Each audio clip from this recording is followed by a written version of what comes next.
Me llamo Patricia Mendoza y trabajo en una funeraria en Puebla desde hace 5 años. Soy maquillista y preparadora de cuerpos. Es un trabajo que no cualquiera puede hacer, lo sé.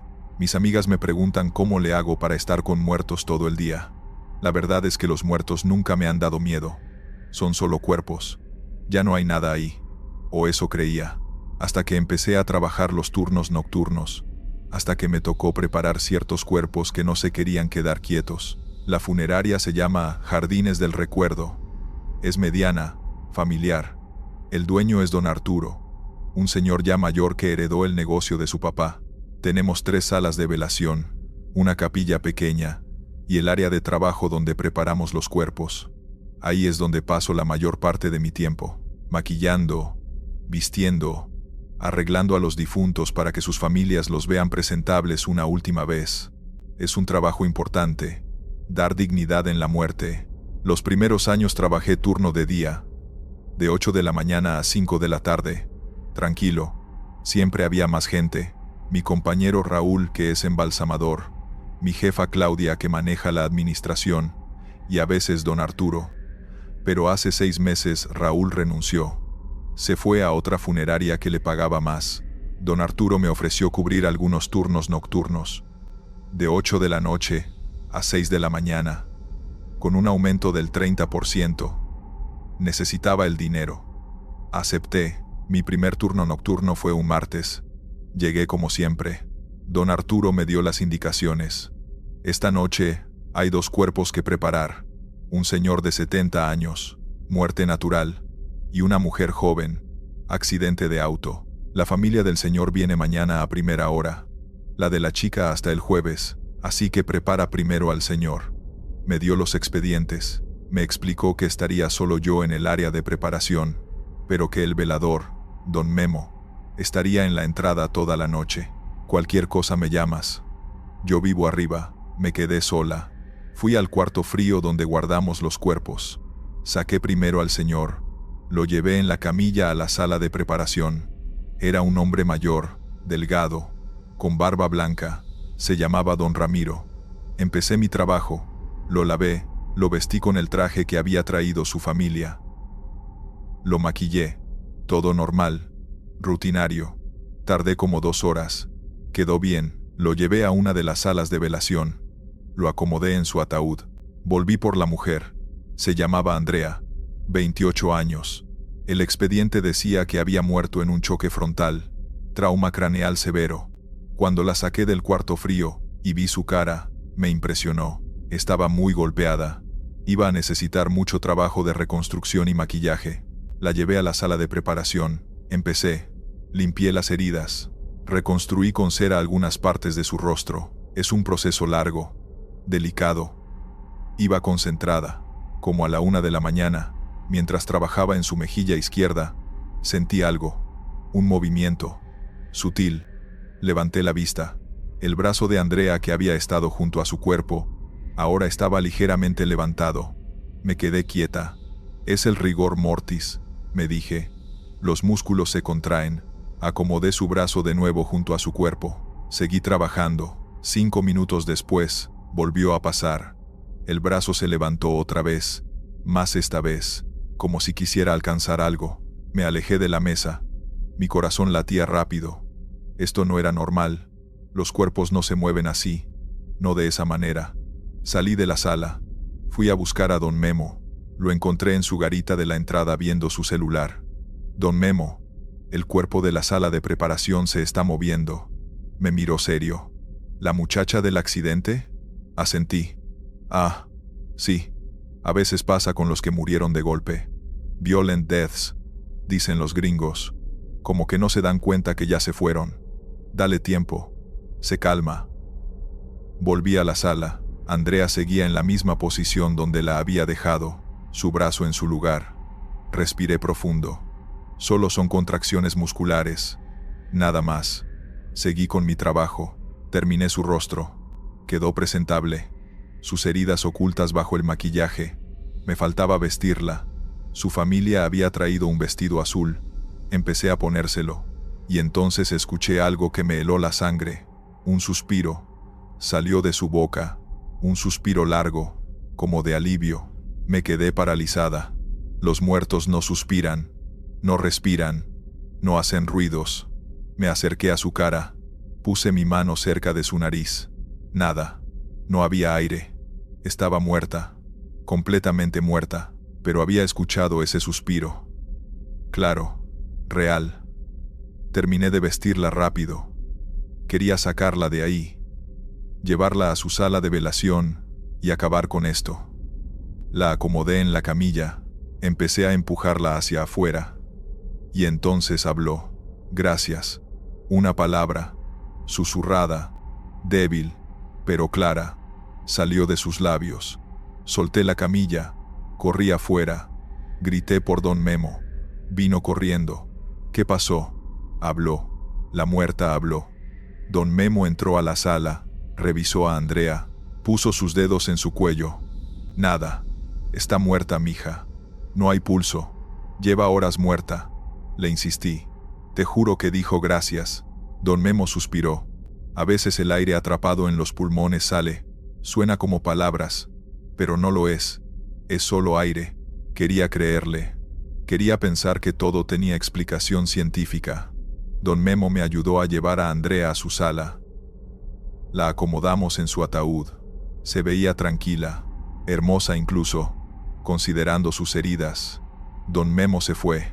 Yo me quedé ahí, mirándola. ¿Me escuchas? Susurré. Si me escuchas, dame una señal. Nada. Silencio. Está muerta Patricia. No digas estupideces. Me regañé a mí misma. Cerré la sala. Me fui al área de descanso. Me preparé un café. Traté de calmarme. El resto de la noche pasó sin incidentes. A las 6 de la mañana, llegó el personal de día. Claudia, mi jefa. Le conté lo que había pasado. Me miró con lástima. Son los nervios. Los turnos nocturnos son pesados. Te acostumbras. Pero en su mirada vi algo más. Como si ella también supiera algo que no me estaba diciendo. Me fui a casa. Dormí mal. Soñé con Andrea, con su brazo levantándose, con su voz susurrando gracias. Volví esa noche. Miércoles. Había un cuerpo nuevo.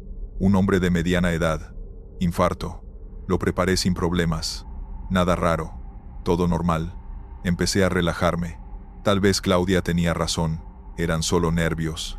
El jueves en la noche había 2 cuerpos más. Una señora mayor y un niño pequeño. El niño me rompió el corazón. Solo tenía 5 años.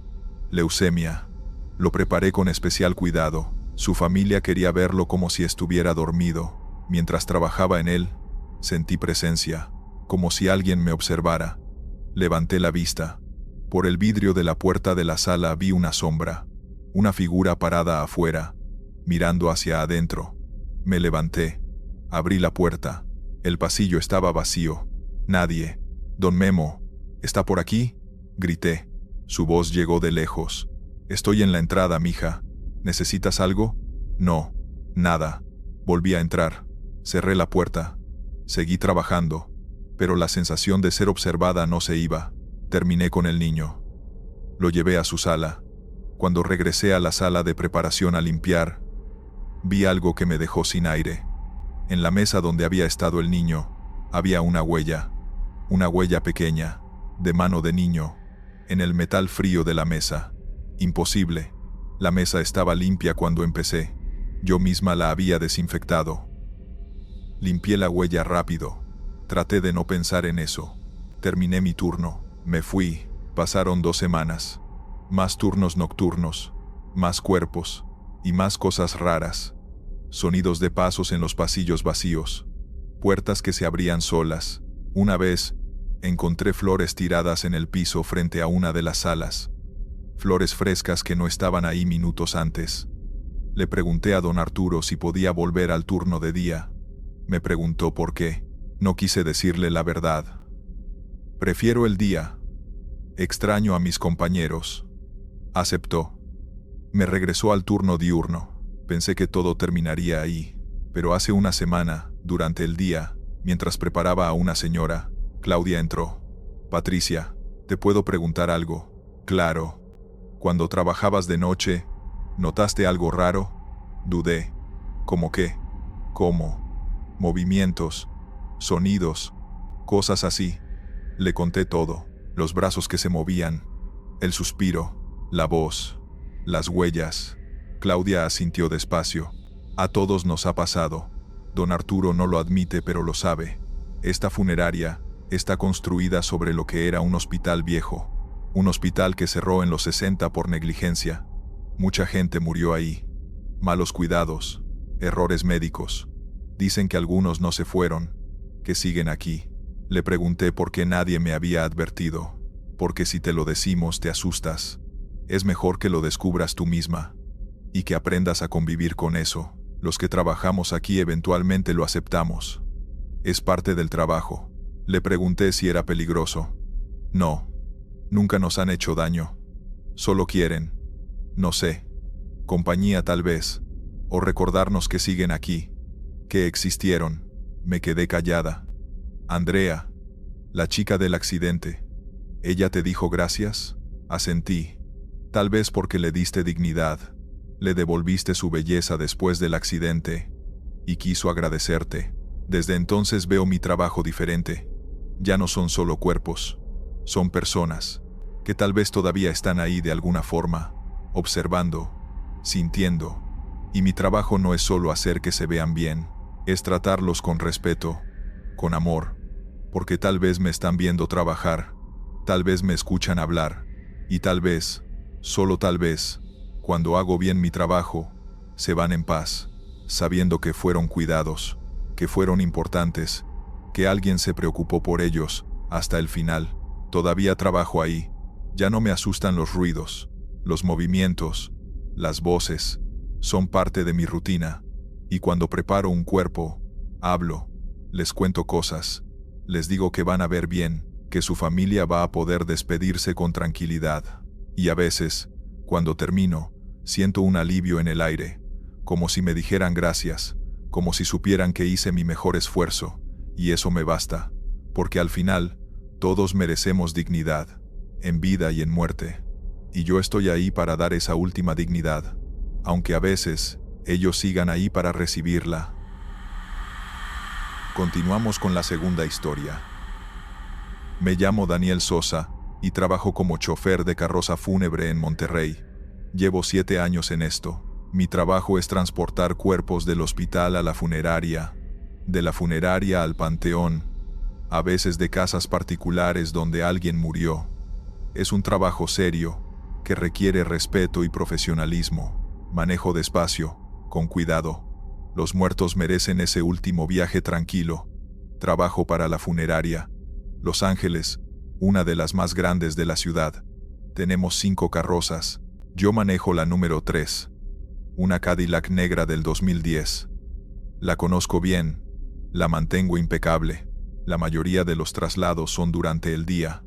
Pero a veces hay urgencias nocturnas. Alguien que muere tarde, y la familia quiere que lo recojan de inmediato. O un cuerpo que viene del servicio médico forense, y hay que trasladarlo. Esas llamadas nocturnas me tocan seguido porque vivo cerca de la funeraria, y estoy disponible. No me molesta. Pagan extra por turno nocturno. Hace un mes recibí una llamada a las 11 de la noche. Mi jefe, el señor Garza. Daniel, necesito que hagas un traslado. Del Hospital San José a la funeraria. Señora de 80 años, muerte natural. La familia quiere que esté lista mañana temprano para el velorio. Le dije que sin problema. Me vestí con mi traje negro, corbata.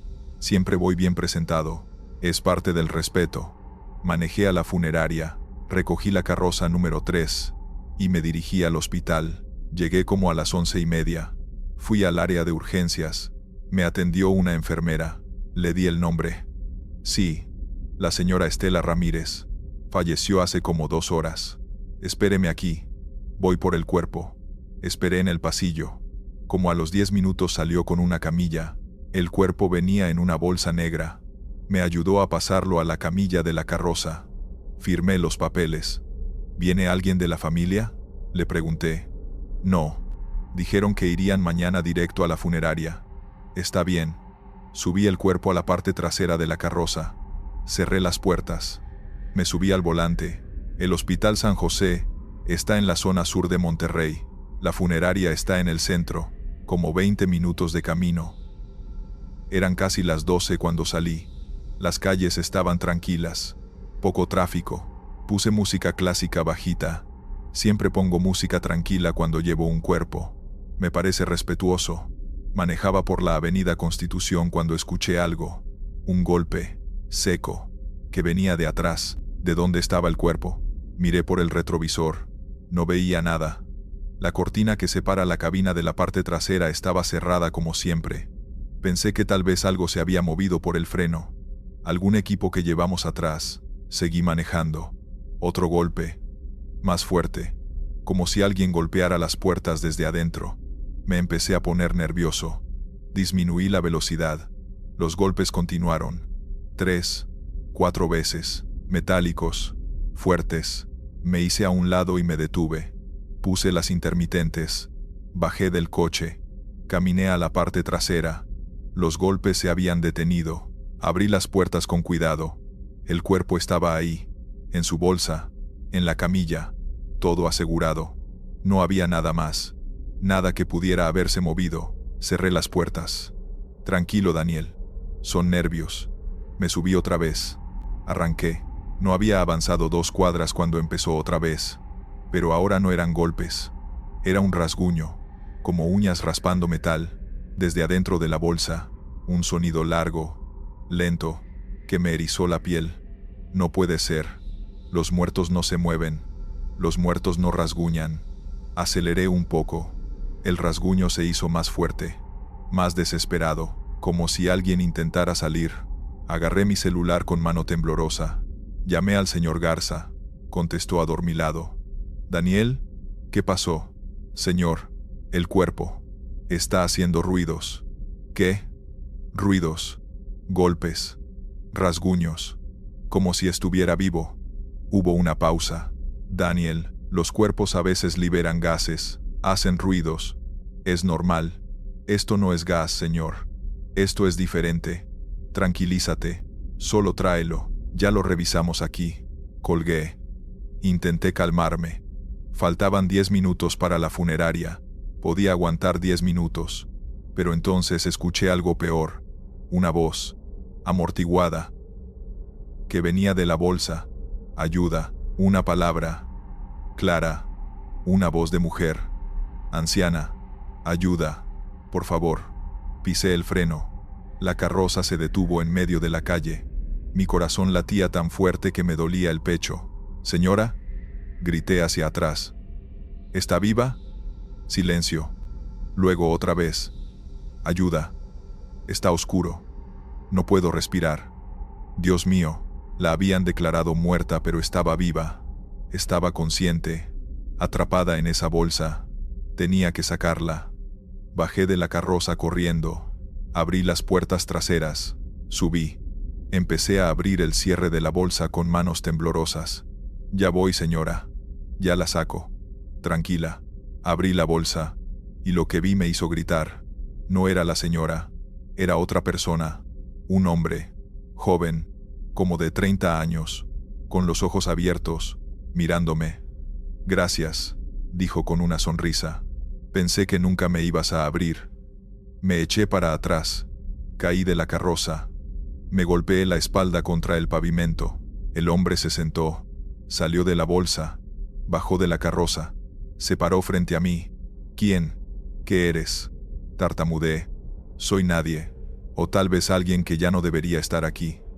¿Sabes cuánto tiempo llevo esperando que alguien me abra esa bolsa?» Traté de levantarme. Retrocedí arrastrándome. «No te voy a hacer nada», dijo. «Solo quería salir. Ya estuve ahí adentro. Suficiente tiempo». Se alejó caminando. Por la calle. Como si nada. Desapareció en la oscuridad. Me quedé ahí tirado. Temblando. Sin poder procesar lo que había pasado. Me obligué a levantarme. Miré dentro de la carroza. La bolsa estaba vacía. La camilla vacía. Nada.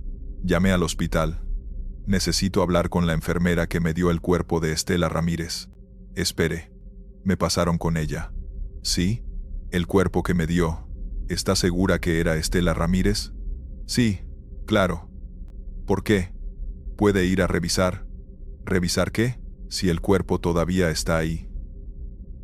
Hubo una pausa larga. Espere. Escuché voces. Pasos. 5 minutos después volvió. Señor. El cuerpo de la señora Ramírez está aquí. En la morgue. Donde siempre ha estado. Sentí que me mareaba. Eso es imposible. Usted me dio un cuerpo.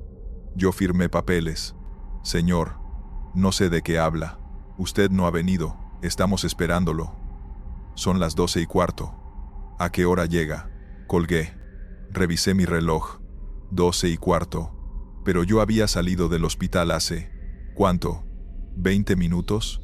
Revisé mi ubicación. Estaba a 3 cuadras del hospital. No me había movido casi nada. Como si los últimos 20 minutos no hubieran pasado. Como si todo hubiera sido... ¿qué? ¿Una alucinación? Pero la bolsa estaba abierta. Yo la abrí. Vi al hombre. Habló conmigo. Volví al hospital. Entré a urgencias. La misma enfermera estaba ahí. ¿Señor Sosa? Sí. Pensé que ya había venido. Aquí está el cuerpo. Me llevó a la morgue. Ahí estaba. Bolsa negra nueva. Con una etiqueta. Estela Ramírez. Es la primera vez que viene, ¿verdad? Me preguntó. Asentí sin poder hablar. Me ayudó a cargar el cuerpo. Lo puse en la carroza. Firmé los papeles. Salí. El trayecto a la funeraria fue normal. Sin ruidos. Sin golpes. Sin voces. Llegué como a las 12:30. Descargué el cuerpo. El señor Garza estaba esperando. ¿Todo bien? Sí, señor. Mentí. No iba a contarle lo que había pasado. Sonaría a locura. Me fui a casa. No pude dormir. Me quedé despierto pensando. ¿Qué fue eso? ¿Un sueño mientras manejaba? ¿Una alucinación por cansancio? Al día siguiente volví a la funeraria. Le pregunté al señor Garza si habían tenido algún traslado raro en la carroza número 3. Me miró extraño. ¿Raro? ¿Cómo? No sé. Cuerpos equivocados. Cosas así. No. ¿Por qué? Por nada. Simple curiosidad. Pero esa tarde, mientras limpiaba la carroza, encontré algo. Dentro de la bolsa que había estado vacía. La bolsa donde vi al hombre, había algo en el fondo. Una identificación. Vieja. De esas de plástico que dan en los hospitales a los pacientes. Decía un nombre. Marcos Salinas. Y una fecha. Ingreso. 15 de marzo de 2018. Busqué ese nombre en internet. Encontré una nota de periódico. Hombre desaparece de hospital. Marcos Salinas, de 28 años. Desapareció del Hospital San José el 15 de marzo de 2018. Estaba en urgencias. Su familia reporta que no lo pueden localizar. Las cámaras del hospital no muestran que haya salido. La nota era de hace 6 años. 6 años de ese hombre desaparecido. Y yo lo vi anoche. Salir de una bolsa. Caminar. Hablar. No sé qué pasó esa noche. Si viajé en el tiempo. Si entré en otra dimensión. Si finalmente Marcos encontró su salida después de años atrapado en algún limbo. Lo único que sé es que desde entonces reviso las bolsas antes de subirlas a la carroza. Y si escucho cualquier ruido, cualquier cosa rara, me detengo, llamo, verifico, porque aprendí que a veces los vivos parecen muertos, y a veces los muertos todavía están buscando una salida, y nosotros, los que trabajamos con ellos, somos los únicos que podemos ayudarlos, o los únicos que podemos quedar atrapados en su búsqueda. Y no sé cuál es peor. Vamos con la tercera historia. Me llamo Gabriela Torres, y hace 3 semanas enterré a mi hermano mayor. Se llamaba Javier, tenía 32 años, murió en un accidente de moto. Fue muy rápido, me dijeron, no sufrió. Eso se supone que debe consolarme, pero no lo hace. Era mi único hermano, mi mejor amigo, y ahora se fue. Lo velamos en la funeraria Jardines Eternos en Querétaro. 2 días completos, familia, amigos, compañeros de trabajo, mucha gente lo quería. Pero lo que pasó la segunda noche del velorio me hizo entender que Javier tal vez no estaba listo para irse, o que había algo que necesitaba decirnos antes de partir. El accidente fue un martes. Una camioneta se pasó un alto y lo golpeó de frente. Javier iba en su moto viniendo del trabajo. Murió en el hospital como 2 horas después. Nunca recuperó la conciencia. Mis papás y yo llegamos, pero ya era tarde. Solo pudimos verlo ya muerto, pálido, quieto, con heridas en la cara y el cuerpo. Fue horrible. Lo peor que he vivido. Tengo 26 años y nunca había perdido a alguien tan cercano. La funeraria nos atendió bien. Nos explicaron todo el proceso. El velorio sería miércoles y jueves. El entierro el viernes en la mañana. Escogimos un ataúd sencillo. Javier no era de lujos. Era simple, trabajador, honesto, mecánico automotriz. Le encantaban los carros y las motos. Toda su vida entre motores. La gente de la funeraria lo preparó. Lo maquillaron para cubrir las heridas. Lo vistieron con su camisa favorita, una de cuadros azules que siempre usaba. Cuando lo vi en el ataúd me quebré. Se veía como dormido, como si fuera a despertar en cualquier momento. El velorio empezó el miércoles a las 4 de la tarde.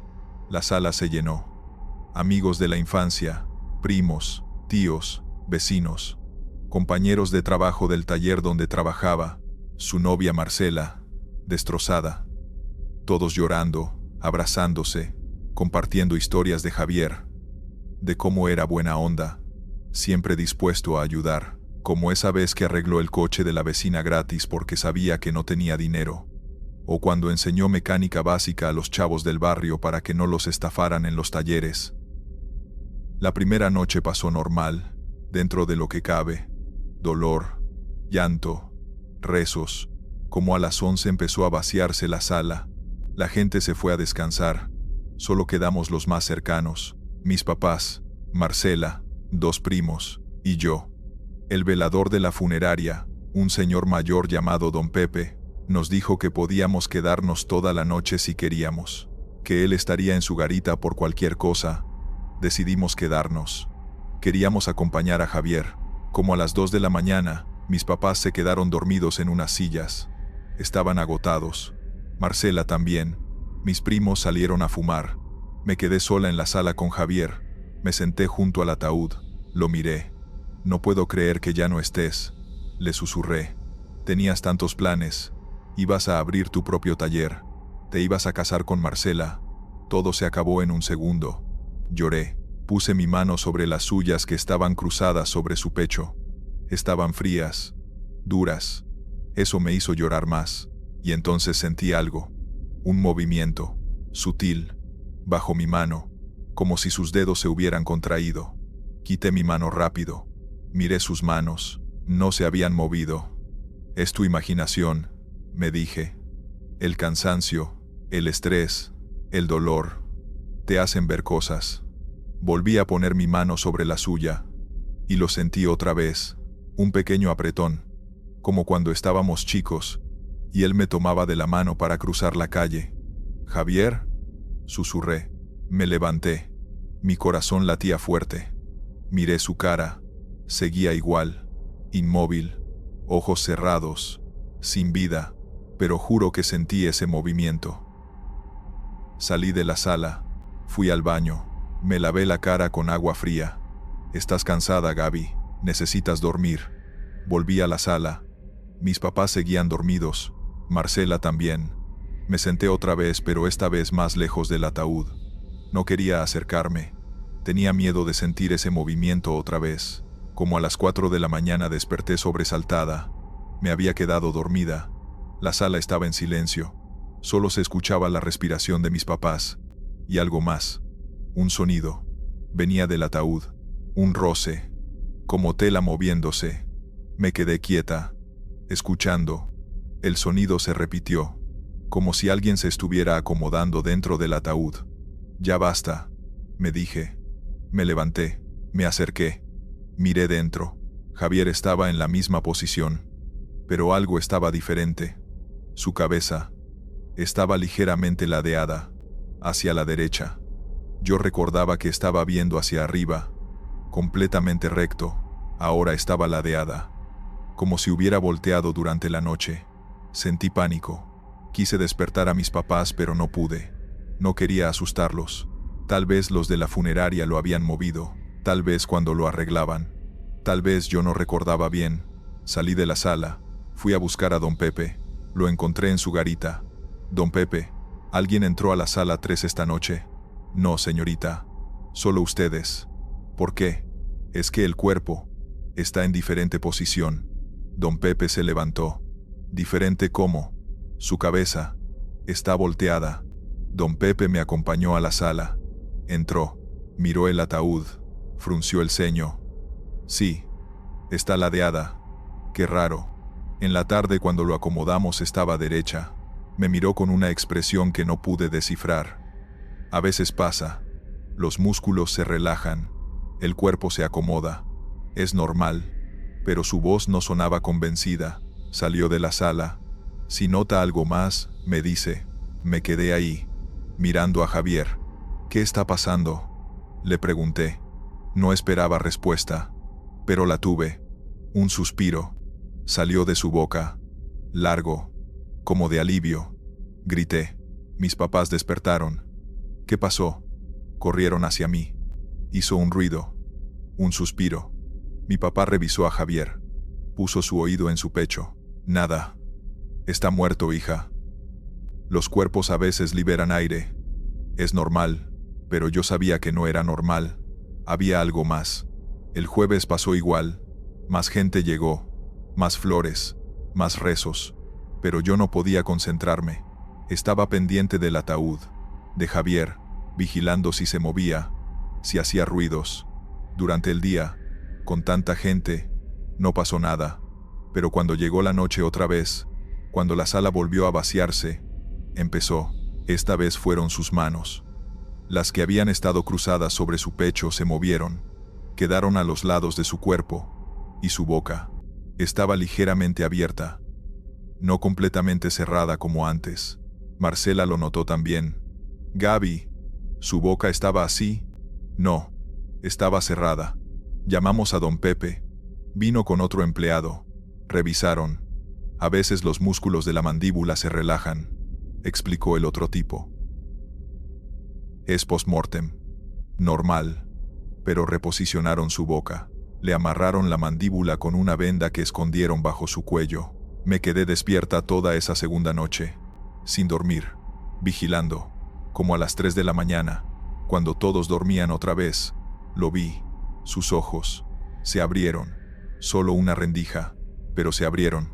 Podía ver blanco, y algo más. Su pupila, moviéndose, mirando hacia mí. Me congelé.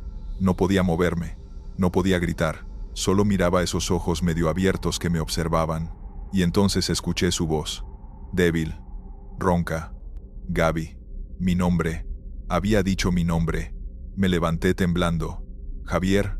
Sus labios se movieron. Aunque la venda estaba ahí, se movieron.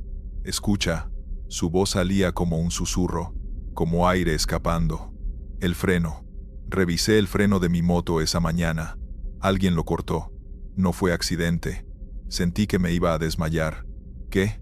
No fue accidente. Busca. El freno. Sus ojos se cerraron. Su boca dejó de moverse.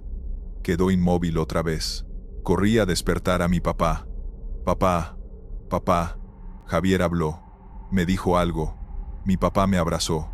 Gaby, estás muy cansada. Han sido días terribles. Necesitas dormir. No, papá. Me habló. Dijo que su accidente no fue accidente. Que alguien cortó el freno de su moto. Mi papá me miró asustado. Estás delirando. El estrés te está afectando. Ven, vamos a salir un momento. Me sacó de la sala. Me llevó afuera. Aire fresco. Respira. Tranquila. Pero yo no estaba loca. Javier me había hablado. Me había dicho algo importante. Al día siguiente, el viernes, fue el entierro. Cerraron el ataúd. Lo llevamos al panteón. Lo enterramos. Mucha gente, muchas flores, muchas lágrimas. Yo estaba ida, pensando en lo que Javier me había dicho. Cuando terminó todo, cuando regresamos a casa, les conté a mis papás, con calma, con detalles, lo que había visto, lo que había escuchado. Mi mamá lloró. No puede ser. Javier está muerto. No puede haberte dicho nada. Pero mi papá se quedó pensativo. ¿Y si tiene razón? ¿Y si lo que vio Gaby fue real de alguna manera? Deberíamos revisar la moto. La moto estaba en el corralón. La policía la había llevado ahí después del accidente. Fuimos. Pedimos verla. Estaba destrozada. Pero mi papá, que sabe de mecánica porque se lo enseñó Javier, revisó los frenos y encontró algo. El cable del freno delantero estaba cortado. No roto por el impacto. Cortado. Con algo filoso. Limpio. Intencional. Reportamos a la policía. Abrieron investigación. Resultó que Javier había tenido problemas con alguien en el trabajo. Un compañero que él había reportado por robar herramientas. Ese compañero había sido despedido y había jurado vengarse. Lo arrestaron. Confesó. Había ido a la casa de Javier de madrugada. Cortó el freno. Sabía que Javier revisaba su moto cada mañana, pero solo por encima, no con detalle. Sabía que no lo notaría. Javier fue asesinado. Y de alguna manera, desde la muerte, logró decírnoslo. Logró hablar. Logró moverse. Logró hacer lo necesario para que buscáramos la verdad. No sé cómo es posible. No sé si fue su espíritu. Si fue su voluntad tan fuerte que mantuvo su cuerpo parcialmente consciente. O si simplemente Dios le dio esa oportunidad. Esa última oportunidad de cuidarnos, de protegernos, de asegurarse que su asesino no quedara libre. Han pasado 3 semanas. Voy a su tumba seguido, le hablo, le agradezco, le digo que lo extraño, que hizo lo correcto, que gracias a él hay justicia, y a veces, cuando estoy ahí, siento una brisa suave, aunque no haya viento, y sé que es él, que me está escuchando, que está en paz ahora, porque cumplió lo que tenía que cumplir, y que aunque ya no esté físicamente conmigo, siempre va a cuidarme, como siempre lo hizo, como lo hizo incluso después de muerto. Historia 4. Me llamo Fernando Ruiz, y soy velador en la funeraria San José en Guadalajara. Llevo 3 años en este trabajo. Turno de noche, de 10 de la tarde a 8 de la mañana. Mi trabajo es simple: cuidar las instalaciones, revisar que todo esté en orden, atender a las familias que velan a sus difuntos si necesitan algo. Café, agua, Kleenex, lo básico. Es un trabajo tranquilo, bien pagado. La mayoría de las noches no pasa nada, pero hay noches en las que recibimos un cuerpo especial. Un cuerpo que viene solo, sin familia, sin nadie que lo vele, y esas noches son diferentes. La funeraria tiene 4 salas de velación. Generalmente todas están ocupadas. Guadalajara es grande. Muere gente todos los días. Mi rutina es hacer rondas cada hora. Paso por cada sala. Verifico que las familias estén bien, que no necesiten nada. Entre rondas me quedo en mi garita en la entrada. Veo la televisión. Leo. Es solitario pero no me molesta. Prefiero la soledad a tratar con gente todo el tiempo. Hace 2 meses llegó un cuerpo diferente. Era un lunes como a las 11 de la noche. Una ambulancia lo trajo. El paramédico me explicó. Indigente. Lo encontraron muerto en un parque, sin identificación, sin familia conocida. El municipio lo manda aquí mientras encuentran a alguien o lo entierran en fosa común. Firmé los papeles. Ayudé a bajar el cuerpo. Era un hombre como de 50 años. Ropa sucia. Olía mal. Lo llevamos a la sala 4, la más pequeña, la que usamos para estos casos.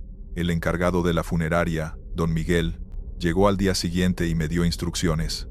Si en 3 días no aparece nadie, el municipio se lo lleva para enterrarlo.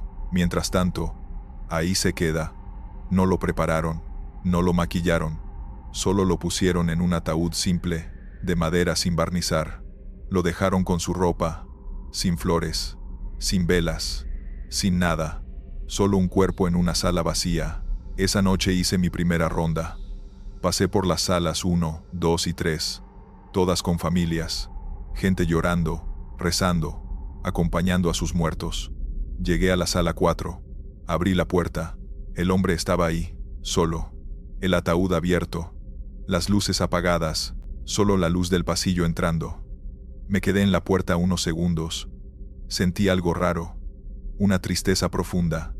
No era por mí, era del ambiente. como si la habitación misma estuviera triste. Cerré la puerta y seguí. A las 2 de la mañana hice otra ronda. Las salas 1 y 2 ya estaban vacías. Las familias se habían ido a descansar. Solo quedaba gente en la sala 3. Llegué a la 4. Abrí y me quedé helado. Había alguien sentado en una de las sillas frente al ataúd. Una figura oscura. No podía ver bien por la poca luz. «Disculpe». La figura no se movió. Encendí la luz de la sala. No había nadie. La silla estaba vacía, pero juro que había visto a alguien, una sombra sentada ahí. Revisé toda la sala. Detrás de las sillas, en las esquinas. Nada. Nadie podía haber salido. Yo estaba bloqueando la única puerta. Me acerqué al ataúd. El hombre seguía igual, muerto, quieto, pero su cara se veía diferente, menos tensa, como más relajada. Pensé que era mi imaginación. Apagué la luz. Salí.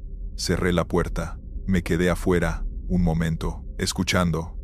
Nada. La tercera ronda, a las 4 de la mañana. Algo más pasó. Cuando abrí la puerta de la sala 4, sentí aire frío salir, como si hubieran prendido el aire acondicionado al máximo. Pero esa sala no tiene aire acondicionado. Ninguna lo tiene. Entré. Hacía frío de verdad. Podía ver mi aliento. Y entonces lo escuché. Una voz, baja, como un murmullo. Venía del ataúd. Me acerqué despacio. El murmullo continuaba. No eran palabras claras, más bien como un lamento, un sollozo. ¿Hay alguien aquí? Mi voz sonó ridícula. Estaba hablándole a un muerto. El murmullo se detuvo. Silencio. El frío empezó a disminuir. Lentamente la temperatura volvió a la normalidad. Salí de ahí rápido. Fui a mi garita. Me preparé un café. Las manos me temblaban. Es tu imaginación. Estás cansado. Pero sabía que no era eso. Algo estaba pasando en esa sala. A las 6 de la mañana, mi última ronda antes de que amaneciera, me obligué a entrar otra vez. Esta vez llevé mi celular con la linterna prendida. Abrí la puerta. La sala estaba como siempre. Fría pero no helada, silenciosa. Me acerqué al ataúd. El hombre se veía igual. Me quedé ahí parado, mirándolo. ¿Por qué nadie vino por ti?, le pregunté en voz baja. ¿No tenías a nadie? Y entonces, lo juro por Dios, vi una lágrima. Una lágrima salió de su ojo cerrado y rodó por su mejilla. Retrocedí tropezando con una silla. Salí corriendo de la sala. No volví hasta que llegó don Miguel a las 8. Le conté todo. La sombra, el frío, el murmullo, la lágrima. Esperaba que se burlara, que me dijera que estaba loco, pero no lo hizo, solo asintió. Los que mueren solos a veces se quedan, esperando, queriendo que alguien los acompañe, que alguien llore por ellos. Como nadie lo hace, ellos mismos lo hacen. Le pregunté qué podíamos hacer. Nada. Esperar a que se lo lleven. Oh, dudó. ¿O qué? ¿O le hacemos un velorio? Como a cualquier otra persona, con velas, con flores, con respeto. A veces eso ayuda. Le dije que sí, que lo hiciéramos. Don Miguel aceptó. Esa tarde compramos velas, flores, un rosario. Arreglamos la sala 4 como si hubiera una familia. Prendimos las velas. Pusimos las flores alrededor del ataúd. Don Miguel hasta trajo un padre, un sacerdote amigo suyo, que aceptó venir a rezar por un desconocido. El padre llegó como a las 7 de la noche. Rezó un rosario completo. Bendijo el cuerpo. Habló como si hubiera una congregación. Este hombre, aunque no conocimos su nombre, fue hijo de Dios. Tuvo una vida, tuvo sueños, y merece ser despedido con dignidad. Fueron palabras hermosas. Me hicieron llorar. No sé por qué. No conocía a ese hombre, pero lloré por él, por su soledad, por su muerte sin testigos. Esa noche cuando el padre se fue, me quedé en la sala 4. Prendí todas las velas otra vez. Me senté en una de las sillas y hablé. No sé quién eras, no sé qué te pasó en la vida, pero esta noche no estás solo. Yo estoy aquí, y voy a quedarme hasta que te vayas. Me quedé ahí toda la noche. No hice mis rondas a las otras salas, solo me quedé con él. A las 5 de la mañana, sentí algo, un cambio en el aire. La sala se sintió más liviana, como si un peso se hubiera levantado. Las velas, que habían estado ardiendo normal, de repente brillaron más fuerte, todas al mismo tiempo. Duró unos segundos, luego volvieron a la normalidad, y supe que se había ido, que finalmente había descansado, porque alguien lo había acompañado, alguien había llorado por él, alguien se había quedado. Al día siguiente vino el camión del municipio, se llevaron el cuerpo. Don Miguel firmó los papeles. ¿Algún problema anoche?, me preguntó. Negué con la cabeza. Ninguno. Todo tranquilo. Sonrió. Sabía que entendía. Limpiamos la sala 4. Quedó lista para el siguiente. Y esa noche, cuando hice mi ronda, la sala estaba vacía, pero no se sentía triste. Se sentía en paz. Desde entonces, cada vez que llega un cuerpo sin familia, hago lo mismo. Prendo velas, pongo flores, me siento con ellos un rato, les hablo, les digo que no están solos, que alguien sabe que existieron, y siempre, siempre, antes de que se los lleven, siento ese cambio, esa ligereza, como si me dijeran gracias, como si finalmente pudieran irse. Don Miguel me dijo una vez, el trabajo de una funeraria no es solo enterrar muertos, es ayudar a los vivos a despedirse, pero también es ayudar a los muertos a irse, y los que mueren solos necesitan más ayuda que nadie. Tiene razón, y aunque es un trabajo que nadie ve, que nadie agradece, sé que es importante, porque todos merecemos una despedida, todos merecemos que alguien note que nos fuimos, incluso si ese alguien es solo un velador de funeraria que nunca supo tu nombre, pero que se sentó contigo en tu última noche, y lloró porque nadie más lo hizo.